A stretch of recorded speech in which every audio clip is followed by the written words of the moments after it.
સવારમાં મુંબઈના railway station ઉપર થતી હતી કાંઈક ચોરી. આપણને કાંઈ ખબર હતી નહીં આમાં શું હતું. Good morning, Radhe Radhe. તો હું છું તમારો મિતોડો અને મારી નાની મોટી બાકાજીકીમાં તમારા બધાનું સ્વાગત છે. સવારમાં આવી ગયા હતા આપણે કપલને લઈને પ્રી વેડિંગમાં. સવારમાં શૂટ કરી દીધું ચાલુ. ત્યાં તો મેડમ કે મારે નથી કરવું, આ ભાઈ ચાલુ. કાંઈ વાંધો. ત્યાંથી આપણે બીજા લોકેશન ઉપર જવાનું હતું. બેસી ગયા 4 વ્હીલમાં અને ત્યાં તો આ ટેણીયું મારી સામું જોતું હતું. દાંત તો કાઢ, થોડા ઘણા દાંત નહોત કાઢતા. ત્યાં તો બધા હુઈ ગયા હોની રીતે અને પાછા નીકળી ગયા બીજા લોકેશન ઉપર. ત્યાં તો ગોલભાઈ ટ્રોલી લઈને બતાવતા હતા પ્રેક્ટિકલ કરીને કે જો ભાઈ આ રીતે હાલવાનું છે, આ રીતે જવાનું છે, અહીંયા જોવાનું છે. જો એ દોડ્યા જો અને આ કપાલે દોડ્યા જો આ રીતે કરવાનું હતું. ત્યાં તો ગોલભાઈ કે કાંઈ નહીં, તમને ન આવડે કે.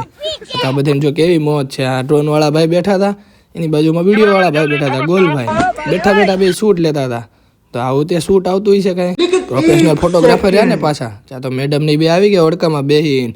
ત્યાં તો ડ્રોન વાળા એનું ડ્રોન ઉડાડીને ડ્રોનથી શોટ લઈ લીધું. ત્યાં તો આપણે ડ્રોનને કેપ્ચર કરવા મળ્યા. એ જો હોઈ ગયું જો.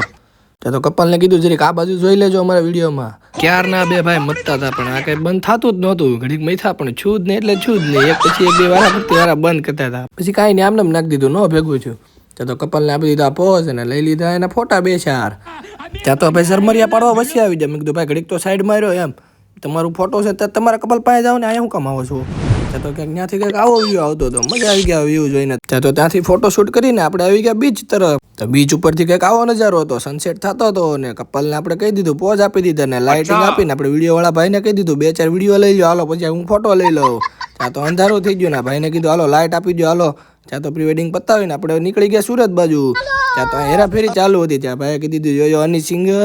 અને ત્યાં તો હેરાફેરી થતી હતી. ક્યાંક મને તો કાંઈ ખબર પડતી નહોતી એમાં શું હતું, પણ પાકવામાં હેરાફેરી થતી છે. પોગી ગયા સુરત અને કાંઈ નહીં. સારું હાલો, મળ્યા નવા વ્લોગમાં. મજા આવતી હોય તો લાઈક, કોમેન્ટ ને શેર કરતા રહેજો.